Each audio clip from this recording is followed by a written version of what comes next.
मैं समझता हूं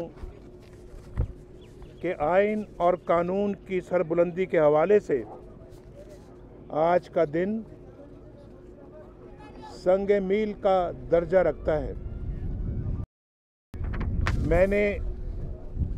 मेरी हुकूमत ने और मेरे सारे ख़ानदान ने अपने आप को एहतसाब के लिए पेश कर दिया है।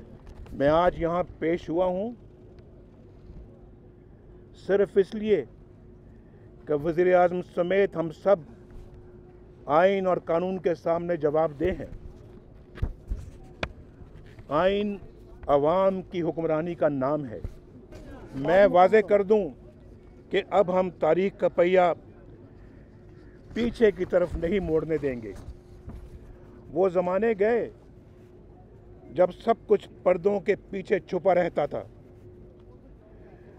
अब कठपुतलियों के खेल नहीं खेले जा सकते।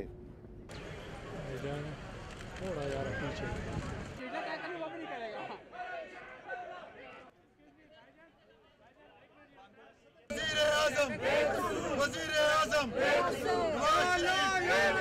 नवाज शरीफ बेकसूर।